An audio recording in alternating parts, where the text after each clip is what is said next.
नमस्कार मित्रांनो. मित्रांनो, लाडकी बहीण योजना आणि या योजनेचा जो 17वा हप्ता आहे नोव्हेंबरचा, हा हप्ता कुणाकुणाला मिळणार आहे. म्हणजेच त्याच्यामध्ये काही असे लाभार्थी आहेत, ज्यांना ऑक्टोबरचा हप्ता आला नव्हता. तर त्या लाभार्थ्यांना पण मिळणार आहे का?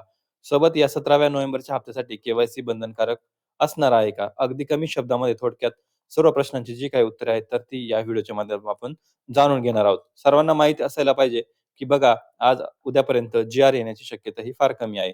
त्यामुळे आपल्याला मी यापूर्वीच क्लिअर केलं होतं, की आपण नोव्हेंबरच्या 17व्या हप्त्यासंदर्भात पहिला मुद्दा तर 17व्या हप्त्यासाठी के-वाय-सी बंधनकारक आहे का? तर के-वाय-सी बंधनकारक नसणार. 17व्या हप्त्यासाठी मग पुढे 18व्या हप्त्यापासून मात्र के-वाय-सी बंधनकारक केल्या जाऊ शकते. ही बाब तुम्हाला मी इथे सांगू इच्छितो. पण 17व्या हप्त्याला मात्र के-वाय-सी बंधनकारक नसणार. येऊयात पुढील मुद्द्याकडे. जो आपला 17 नोव्हेंबरचा हप्ता आहे, हा कुणाला मिळणार? आतापर्यंत तुम्हाला सर्व हप्ते मिळाले असतील. जर तुम्हाला हा ऑक्टोबरचा 16वा हप्ता प्राप्त झाला असेल, तर तुम्हाला हा 17वा हप्ता मिळणार आहे. त्यानंतर जर तुम्हाला आतापर्यंत संपूर्ण हप्ते आले असतील, तर मग काही काळजी करायची गरज नाही.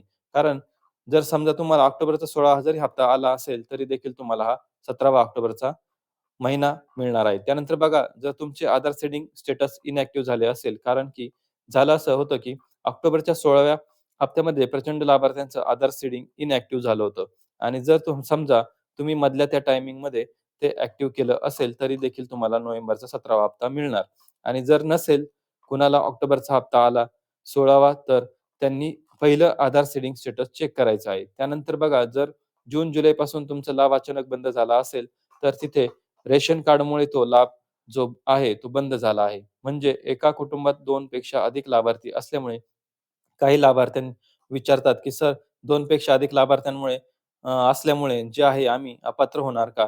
तर त्याचं उत्तर आहे, "होय, फक्त 2च लाभार्थी चालतील.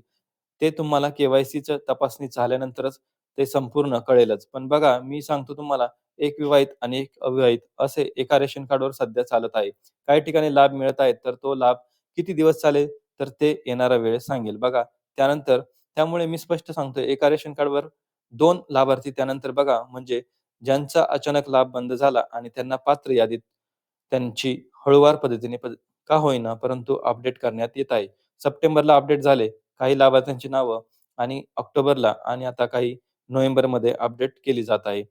ज्यांचा जूनपासून लाभ बंद झाला आहे, तर त्यांना परत नोव्हेंबरच्या हप्त्यापासून परत लाभ सुरू होण्याची शक्यता आहे. म्हणजे 17व्या हप्त्यासोबत अ, त्यांना हा लाभ मिळू शकतो. त्यानंतर बघा, ज्यांच्या नावामध्ये दुरुस्ती करण्यात आली आहे.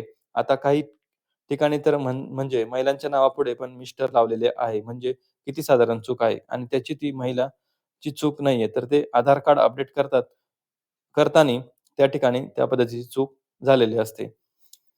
त्यामुळे पण काहींचा लाभ बंद झालेला आहे. काहींच्या त्याच्यावरती जन्मतारीख चुकलेली आहे. तर त्याच्यामुळे त्या ठिकाणी दुरुस्ती करण्यासाठी जे आहे ते आधार कार्डमध्ये दुरुस्ती केली आणि दुरुस्ती केल्यानंतर जे आहे त्यांना आता यावेळेस हप्ता मिळेल का? तर त्याचं उत्तर आहे होय. परंतु ह्या गोष्टी ज्या आहेत, तुम्ही अपडेट जे काय केलेलं आहे किंवा करणं अपेक्षित आहे. फक्त तुम्ही अपडेट म्हणजे तुम्ही आधार कार्डवर नाव केलं आणि लाडकी बहीण योजनेच्या पोर्टलवर जाऊन किंवा महिला बाल विकास अधिकारी कार्यालयात अर्ज न करता तसंच ठेवलं आहे, तर तसं नाही होणार. तुम्हाला त्याच्यासाठी काय करावं लागणार, तर स्वतःहून काही गोष्टीचा पुढाकार घेणं गरजेचं आहे.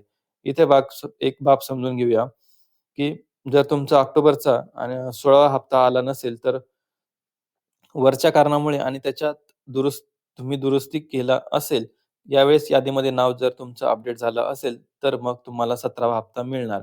त्यानंतर बँक खात्याची के-वाय-सीच्या अभावी पण प्रचंड लाभार्थ्यांचे हप्ते थांबलेले आहेत. आता बँक खात्याची के-वाय-सी पण वेगळी असते का? हो, प्रत्येक बँकेला के-वाय-सी करणं गरजेचं असतं. काही बँकेची ठराविक वर्षाच्या नंतर होती, काहींची 1.5 वर्षाच्या नंतर, 2 वर्षाच्या नंतर. तर त्याचप्रमाणे प्रत्येक लाभार्थ्याला जे आहे त्या बँक खात्यामध्ये जर एखाद्या लाभार्थ्याचं रेग्युलर खातं वापरत असेल, तर त्यांना माहिती असतं. बँकेचे मेसेज येतो वगैरे, वगैरे. परंतु जर एखाद्या लाभार्थी लाडक्या बहिणीला माहीतच नसेल आणि त्यांची के-वाय-सी बँकेची के-वाय-सी म्हणतोय मी, लाडकी बहीण योजनेची नाही, तर ती इनॅक्टिव्ह झाली असेल, तर ॲक्टिव्ह करायची असती. ती स्वतः बँकेत जाऊन करू शकता आणि लाडकी बहीण योजनेची के-वाय-सी स्वतः तुम्ही स्वतःच्या मोबाईलवरून करू शकता. तर जर बँकेची के-वाय-सी जर अभावी जर कोणाचे हप्ते थांबले असेल, के-वाय-सीमध्ये दुरुस्ती झाली असेल, तर तुम्हाला 17व्या नोव्हेंबरचा हप्ता मिळेल. म्हणजे तुम्हाला अगदी स्पष्टपणे जी बाब आहे, काही मुद्दे आहेत, ते तुमच्या मनामध्ये याच्या लाभार्थीला कोणत्या लाभार्थीच्या मनात काही पण डाऊट असू शकतो. म्हणजे के-वाय-सीच्या अभावी किंवा मग नावामध्ये आम्ही दुरुस्ती केली, मिळेल का वगैरे आणि सर्वात महत्त्वाची एक सूचना अशी आहे, की बऱ्याचशा लाभार्थ्यांच्या खात्यात त्यांचे पैसे जमा होत आहेत योग्य रीतीने. तरी देखील त्या एक चूक करीत आहेत. त्यांना कोणीतरी सांगितलं, की पोस्ट बँकेत पैसे येत नाही. असं काही नाही. बघा पोस्ट बँकेमध्ये पैसे येतात. त्यामुळे अफवा होऊन तुम्ही लक्ष द्यायचं नाही. पोस्ट बँकेमध्ये पैसे येतात. ज्या खात्यामध्ये बघा तुमचे बँक खाते आहे, कोणत्याही बँकेत असो, बघा सर्व म्हणजे प्रश्नांची उत्तरं मिळेल. कोणत्याही बँकेत असो, तुम्हाला जर आत्तापर्यंत त्याच्यामध्ये लाभ मिळत असेल, तर त्याच बँकेत शक्यतो तुमचं बँक खातं ठेवावे. खाते बदलू नका. ही तुम्हाला जी आहे एक सूचना म्हणा किंवा विनंती म्हणा. त्यामुळे प्रचंड लाभार्थी असे आहे, की त्यांना कोणीतरी चुकीच्या पद्धतीने मिसगाईड करतात आणि त्या खात्या बदलतात. बँक खातं तसं करू नका. थोडक्यात सांगायचं तात्पर्य संपूर्ण तुम्हाला कुणाला हा 17वा हप्ता येणार, पण सांगितलं आणि के-वाय-सी बंधनकारक असणार. तोही मुद्दा तुमचा क्लिअर केलेला आहे. पुढे आज आणि उद्यापर्यंत जी-आर कोणत्याही परिस्थितीत येण्याची शक्यता फार कमी आहे. ज्यावेळेस जी-आर येईल त्यावेळेस तुम्हाला आपल्या चॅनलवरती सर्वात अगोदर अपडेट दिलं जाईल. तर लय भारी माहिती, माहितीची बदल घडवते. भेटूया पुढील व्हिडिओमध्ये. तोपर्यंत जय हिंद, जय महाराष्ट्र.